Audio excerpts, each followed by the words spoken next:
Live. Alright, this morning we're going to be talking about plants that we typically prune back during the winter months in our landscape down here in southeast North Carolina. What we're going to talk about today is knockout roses in particular, as well as monkey grass, or liriope.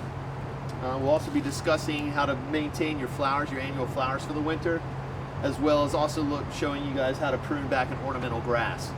I think probably the first thing that we'll start with is the liriope. It's pretty simple. Main thing in the winter, you can't tell from these specimens, but a lot of time in the winter, once we get into the cooler months, a lot of the tips are going to start getting burnt. A lot of these leaves are starting to lay down and start laying flat in the landscape and look somewhat unattractive. Every spring you get a burst of new growth that comes up from the center of the plant that's going to look really fresh. In order to showcase that, what you want to do is prune back the rest of this tattered plant material in late winter before those new shoots emerge, so that you don't accidentally cut the tips off of them, and leave it looking nice and neat in the winter landscape, and then having that new flush in the spring. So it really is as simple as using a good pair of sharp scissor shears. And what we'll do is just go around. The first thing to do is just check in the middle of the plant and make sure that there isn't already some new growth that's starting to emerge. If there is, you need to be careful in making your cuts just above that, because any tips that you cut off on the new growth are going to be there for the duration of the season. So basically, when I look down here, I've got one or two shoots that are maybe sticking up about 2 inches above the pot, so I'm going to be careful and make sure that I don't hit those, and then go ahead and evenly prune up the rest. And literally, it's just coming in here, making nice, sharp cuts. Try to keep the size of the plant as even as possible. Having sharp scissor shears is essential. If you don't, it often will just fold the leaf over in the scissor shear or tear it rather than cut it, which is always an entry spot for disease. And you can use just the tips of that just to fine tune it if you want, give it a nice little haircut. But that's pretty much it. You've got a cut back liriope. If you go back down into the center of the plant over here, you can notice that we haven't left any dead or anything like that. We've got a tiny little bit of new growth over here that we've made sure that we weren't going to cut, and some more new growth right here that we made sure we cut, but anything that's old, we've gotten cut. Next spring, you're going to have a reflush out of here. All of this will be hidden within the plant, and you'll have the new fresh leaves for the spring.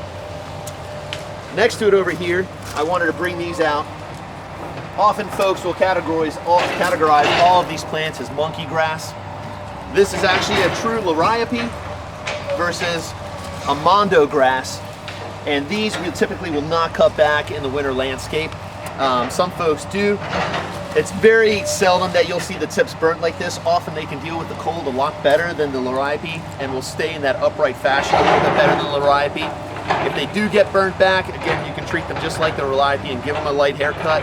But for our purposes down here, where we have milder winters, more often than not, we're leaving them alone. Over here, we've got a non-clumping liriope.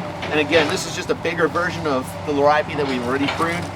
Again, before starting, we're gonna look for any new growth, which you can see right here. There's some small pointier stuff right here that's just sticking up. So we wanna be careful not to damage that. And then go ahead and give this appropriate haircut. Now this is a larger liriope that we use. It's called Emerald Goddess or Evergreen Giant. What you wanna do is kind of get a good balance of not cutting it too short and getting into that new growth, but not leaving it too tall. The taller you leave it, it's going to be, the more noticeable it'll be in the next season mixing in with the new growth. So you want to try and get rid of as much of this old growth as possible without injuring the new growth. So again, we found our height and we're just try and stay above that. So what I'll usually do is just come up and do a nice little guide cut, make sure I'm not going anywhere below that, and then start trimming the sides up.